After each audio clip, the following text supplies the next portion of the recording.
What if one morning, reality simply stopped recognizing you? Your reflection delays, your shadow doesn't follow, and people who should know you look at you like you're a stranger. It starts small. You say good morning to someone you love, and they hesitate before replying, as if your voice came from behind them instead of right in front of them. You laugh it off. Maybe they're tired, maybe you're imagining things, but a subtle discomfort settles into your bones. The kind you can't quite explain but can't quite ignore. You clear your throat, trying again. Good morning. This time their head turns before their eyes do. Like the sound reached their ears through a hallway of echoes your body wasn't inside of. Later that day, you notice something worse. Your shadow, the one thing that's followed you your entire life without question, without hesitation, begins to fall out of sync. At first, it's half a second late, barely noticeable, but then it becomes a full second, and then it moves before you do. You lift your arm. Your shadow hesitates, then flicks upward too fast, like a bad animation. You lower your hand. The shadow lowers late. But when you freeze, it twitches forward on its own. Something inside you folds inward, like your stomach is falling but the rest of you isn't. You try to ignore everything, until someone tries to say your name. They open their mouth, and nothing comes out. A blank pause, a glitch in their thoughts, a missing file. They blink, confused, staring at you like you're familiar but disconnected from the label that once defined you. Wait, your name is... Their voice dissolves. They shake their head. They try again. But the word won't load. You want to help them. You want to speak it for them. But something stops you. A strange instinct whispering that saying your own name might make things even worse. When you walk into a store, the automatic doors stay closed. You stand there awkwardly, waiting, shifting weight, waving your hands. Nothing. A stranger approaches behind you. The doors open instantly for them, smooth, effortless, obedient, and close again before you manage to slip inside. Sensor lights ignore you. Hand dryers don't trigger. Elevator buttons work for everyone else, but not for you unless someone presses them first. It's not the world breaking. It's the world breaking. Specifically around you. That night, you walk through your room and notice your footsteps make no sound. Your socks don't brush the floor. Your weight doesn't creak the wooden boards. You inhale, and your breath doesn't fog the cold window. Even gravity feels weaker around you. You step, and for a moment, your feet don't fully meet the ground, as if the universe is slowly loosening its grip. You place your hand on your chest. Your heart still glows, but it flickers, like a light bulb deciding whether to stay or go. You keep trying to be normal. You sit with people. You join conversations. You nod, smile, react. But no one looks at you. Long enough for the connection to stick. They talk around you, over you, through you, like you're not part of the gravitational field that keeps social interactions together. You speak, no heads turn. You laugh. Nobody joins you. You ask a question. They answer each other instead. And the worst part?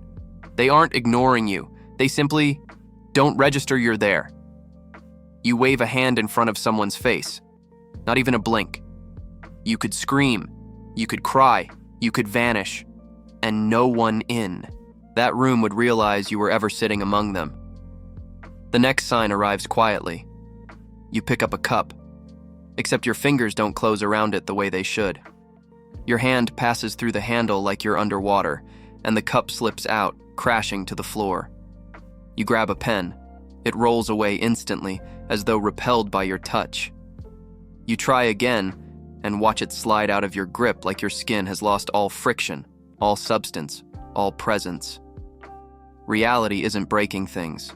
It's refusing your existence one object at a time. You start avoiding mirrors, but mirrors do not avoid you. One afternoon, you walk past the hallway mirror, barely glancing, and freeze. Your reflection isn't moving. You take a step back. It stares at you, directly at you, like it's studying the version of you that reality is slowly discarding. You raise your hand, it raises late. You turn your head, it tilts the opposite direction. Then, in one horrifying blink, it moves faster than you do, trying to catch up, overcorrecting, glitching.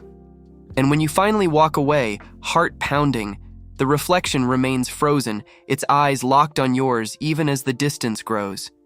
You dig through old photos, pulling out memories that once grounded you. Birthdays, trips, moments you swear you lived, except in every picture, you're gone. Not cropped out, not blurred, deleted, an empty silhouette where you should be. You turn one photo around, checking the date scribbled on the back. You remember the moment clearly. The smell of the place, the music playing, the way you laughed. Yet the picture tells a different story. One where the moment existed, but you didn't. A shiver crawls down your spine as you flip to another, then another, each one a silent erasure of your presence in the world. There's something you've always known deep down. Your thoughts ripple into the world.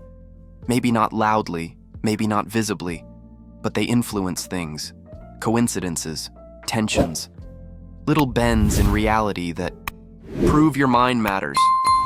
But now, nothing echoes back. You think something intensely, a hope, a fear, a memory, and the world stays completely still. Unresponsive, unmoved, unaffected. It's like trying to shout into a canyon and hearing no echo, just silence. Thick, suffocating silence. Your inner world has been disconnected from the outer one. Things accelerate. Streetlights flicker violently as you pass under them. Not softly, not subtly, but aggressively, as if your presence corrupts the E. Electricity. Clocks skip seconds, jump backward, attempt to correct themselves, then glitch again. Phone screens warp when you hold them. Text dissolves.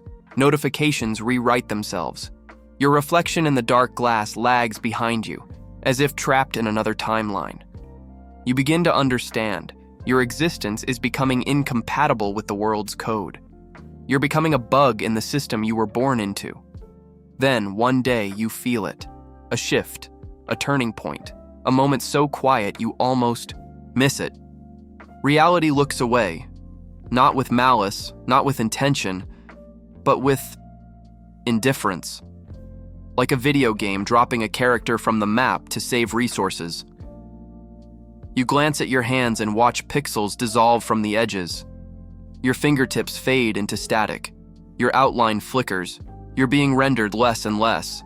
You wave, and your arm glitches, leaving behind a trail of broken frames. You step, and your leg disappears for a heartbeat before reloading. You're not dying.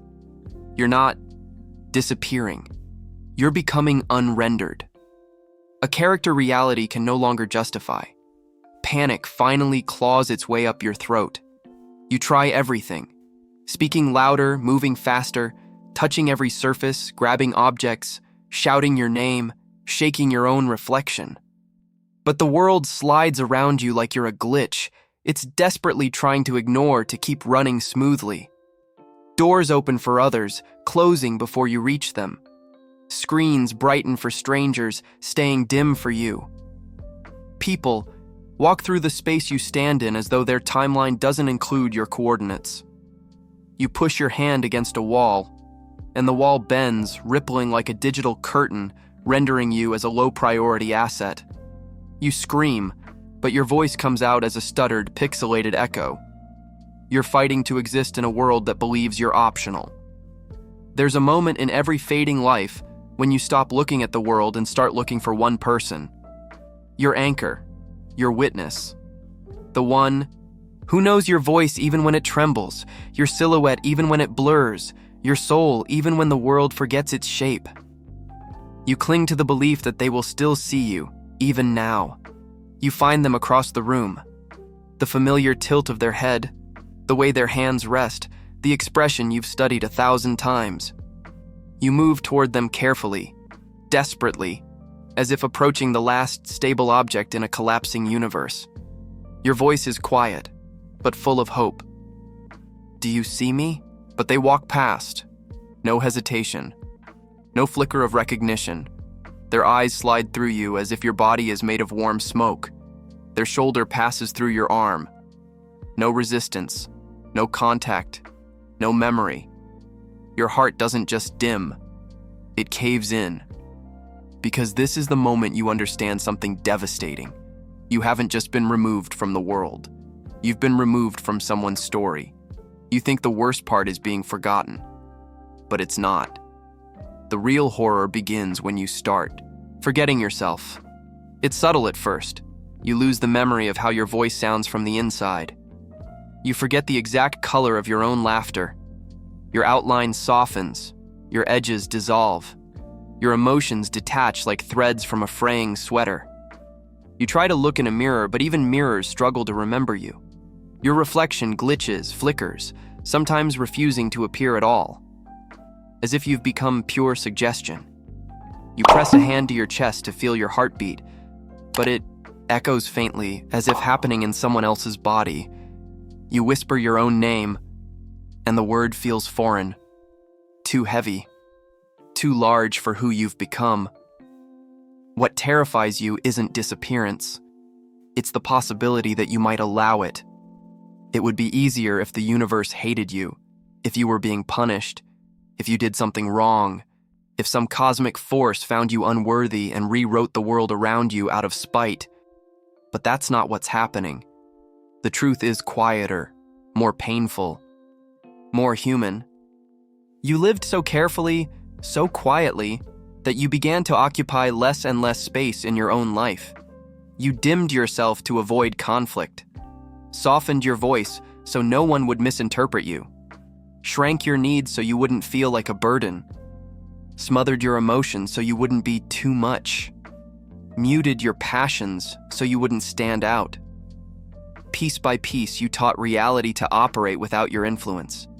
You trained the world not to react to you, not to bend toward you, not to include you. You disappeared long before reality caught up. All of this, isn't about being unloved or unseen. It's about the slow erosion of a person who stopped believing they were allowed to take up space. Image prompt. Stick figure sitting alone, surrounded by fading footprints representing past versions of self. But here's the strange thing. Erasure is not the end. Not if you choose differently. Because the moment, the exact moment, you decide to exist again, something shifts. Not outside you, inside you. You speak a little louder. Not to be heard, but to hear yourself. You move with intention. Not to prove anything, but to feel the effect your body has on the world. You allow yourself to want, to break, to take risks, to disturb the stillness that once kept you invisible. And reality responds.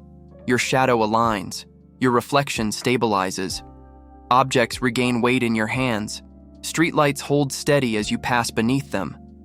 People look at you and something in their eyes flickers. Recognition, memory, gravity. Because the universe was never trying to forget you. It was waiting for you to take up space with the fullness of who you are. You realize the truth. Reality doesn't remember people who shrink. It remembers people who exist, fully, imperfectly, honestly, loudly. You take a breath, a full one, a real one, and for the first time in a long time, you feel the world breathe back.